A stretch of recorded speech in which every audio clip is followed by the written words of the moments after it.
What is stalling your freelance life? I'm here at the Indianapolis Motor Speedway in Indianapolis, Indiana, and I just finished 2 days of work for Fox Sports doing location audio for their open test here. All of the IndyCar teams were here doing open tests. So there was interviews and behind the scenes footage with all the drivers. It was a lot of fun. But today I want to focus on helping you understand what might be stalling your freelance life. You know, I'm on some big projects. I do lots of cool things. It hasn't always been that way for me, okay?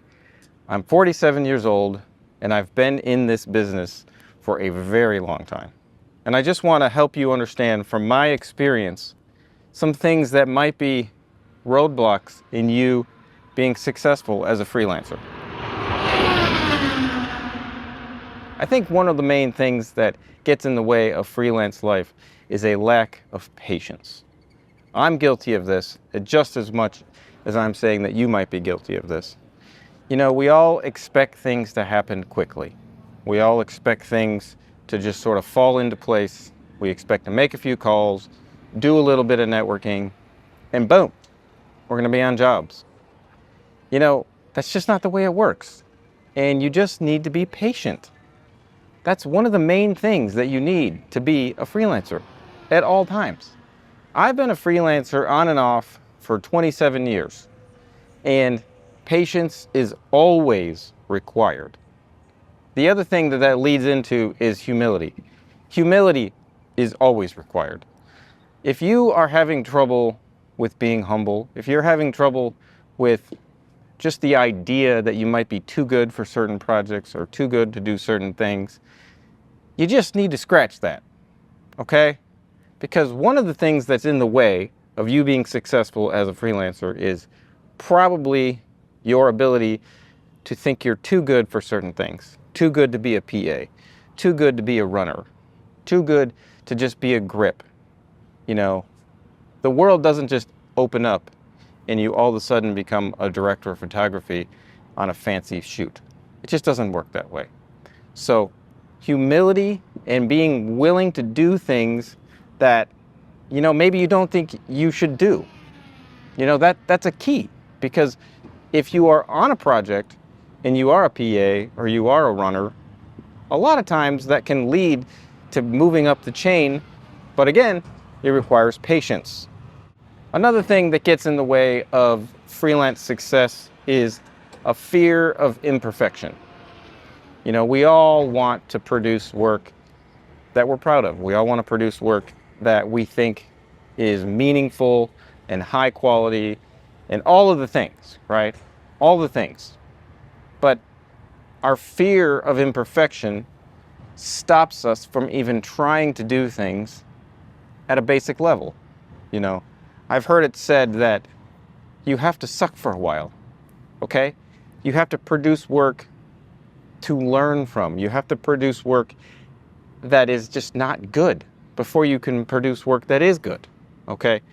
So don't let that fear of imperfection, you know, that I can't produce work if it's not good, get in the way, because that's just, you got to get it out of the way, but the only way to get it out of the way is to get reps, okay? Is to do some stuff and learn and grow.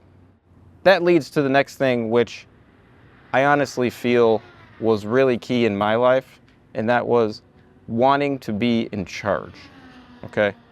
A lot of times in my early career, I equated success with being in charge. I equated success with directing the project and not just being the camera operator. You know, writing the script, writing the outline, coming up with the idea, being in charge, okay? Honestly, that's a roadblock, because there's really no way to be in charge of things all the time. Even the most seasoned veterans will tell you that a lot of jobs you just answer to someone else, and then some jobs you're in charge. It's not like everything you do you're going to have editorial control and directorial control over the whole thing. Just don't feel like you got to be in charge of everything. It's okay to be on other people's crews and to do what they say and to help their ideas come out. You don't always have to be the person with the ideas. That's a block, you know. Get over this and just start getting on people's projects, and you don't have to be in charge. You'll grow, I promise. I've heard lots of people say, if I go get a job at an agency or I go get a job at a production company, it's like I'm giving up. I don't understand this mentality. It is a block for your freelance life. I know you might think that's a little counterintuitive to say, well, going to work for another agency or going to work for another production company is going to help me grow my skills. Honestly, it does. It does help grow your skills. How does it help grow your skills? Because it gives you projects to work on. If you go work for an agency or a production company, they will give you projects, they will give you clients, they will give you deadlines, they will give you things to do to hone your craft. And it's not as if going to work for another company is going to stop all of your progress forever. You got to think of this in steps. And sometimes the best step, it was for me, the best step for me was to go work for some other people. Go work for some other producers. Go work for an organization that needs video. You will learn a lot. You will actually build your network. You will build connections. You will build your portfolio. These are all things that you need to have a successful freelance life. Don't let that block you. In fact, it could open a lot of doors if you seek out and find a job at a company. Another thing I think people are missing the boat on is not networking with other working production professionals. Professionals that are above your level and professionals that are equal to or below your level. This is a big blind spot for a lot of people because a lot of times when you're starting out in this career, you think, I have to find some clients. I have to find local restaurants, businesses, nonprofits that need videos. Now that is a way to build your network, but I don't think that you should do that at the loss of not networking with production people, other DPs, other camera operators, audio people, lighting people, that sort of thing, okay? I think that's a block for a lot of people. They don't think that they need to talk to those other those other production people because they think maybe they're competition and can't really help each other. Well, everybody that I know that's successful in this freelance journey has a network of other production people that refer them work, that bring them on their projects, vice versa. You can bring people in on yours, they can bring you in on theirs, because together we're stronger. Do not view other production people as competition. They're not your enemy, okay? You need to make them your friend, and you need to bring them into your network, and you need to get to know them. Be known in your local freelance community. You'll get more gigs, I promise. So just a little bit about this project that I was working on, and then we'll get back to the tips. So we spent 2 days here, and there was 2 rooms that we brought all of the drivers through. We brought the drivers through a room where it was all themed on milk, because if you know anything about the Indianapolis 500, the winner drinks milk. So they did this whole thing where they were interviewing people about milk, and they had a really cool set with a cooler and milk bottles, and it's just a lot of fun. They were really trying to bring the drivers' personalities out. It was really cool. They had that room was all Sony, and it was 3 Sonys, a handheld, and then a lock-off tripod, and then they had another mobile tripod that they moved around depending on the shot. Again, all timecode synced, and then we had to hide the microphones inside the race suits, which was a little challenging, but we figured out a method for that. The second room was a little more serious, and that room had all red cameras in it. It had 3 red cameras, 2 on tripods, and then 1 on a Dana dolly that moved back and forth, operated. And that room, they were talking to the drivers about fear. They were asking them, what is it like to drive around this amazing race course at 240 miles an hour? The Indianapolis 500 is iconic. It is known around the world. as the greatest spectacle in racing. And it was just really cool to see the producers talk to these drivers about fear. Let's get back to the roadblocks that are getting in your way as a freelancer. There's two things left I want to mention. One is that I want to ask you, do people know what you do? Do they know? Or do they just kind of know? Because if they just kind of know, well then they don't really know what you do, and it's hard for people to refer you to others that they know, okay? So I want you to think about this. Can you be doing something more on social media, on YouTube, on LinkedIn, Instagram, Facebook, TikTok, whatever social media platform you love and that you're engaged on? Can you be doing more to tell people what you do? I guarantee that you can. I know that I can. I can do more to tell people what I do. So if you take an honest look at what it is that you tell people about what you do across your social platforms, across your personal relationships with family and friends and all that, if you took an honest evaluation, do you think you are clear enough with those people about what it is that you do?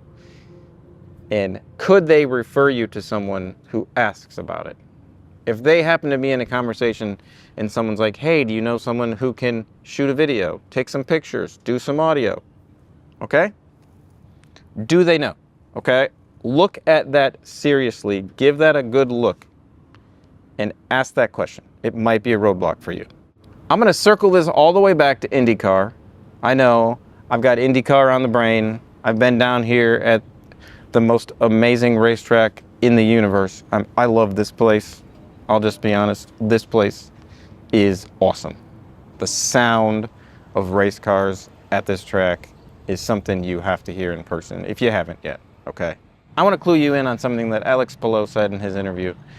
Alex Palou, if you don't know, is one of the most successful drivers in this series currently. He's very good. He is what you call a champion. And it was very interesting. They were talking to him about fear, and he was referring to his childhood, and he said, you know, when I was racing when I was young, it was very clear to me that if I didn't succeed, there wasn't a path forward. And he was referring to how his family, you know, supported him. He got great support from his family. But he knew, because his dad was very clear with him, is what he said, that if he didn't succeed, there wasn't a path forward. They wouldn't keep racing. So he knew at an early age that he had to succeed in order to move forward. And I think that's just a really interesting nugget to think about, because it does relate to all things in life, especially freelance work. If you don't succeed, you won't move forward. If you don't do your best on every project and give it your best effort and bring it your best attitude and be the best crew member that anyone's ever seen, there might not be a path forward. Because is there a path forward for mediocrity? I don't think so. I don't think there's a path forward for mediocrity. I think there's a path forward for people that put their best effort. All right? I think that was really interesting that Alex said. And then one common theme that the drivers who were the most successful said, I noticed it from 5 or 6 of the drivers that are the best in the series. They said they don't have any fear because they have confidence. It's crazy to me that they can be going 240 miles an hour around this racetrack and not lift the pedal. You know, it's a well-known fact in the racing community that when these drivers hit the Indianapolis Motor Speedway, they do not take their foot off the gas pedal. It's called full throttle the whole time. You have to be without fear to do that. So is your fear stopping you from finding success as a freelancer? I think it is, because I know it has stopped me before. And I'd just like you to think about that. What are you afraid of and why? Because I guarantee you, it's not worth being afraid of. You can do it. I know you can. Find it in yourself to network, be patient, be humble, play the long game, get rid of the fear, and you can be a successful freelancer. It's going to take some time, but I know you can do it.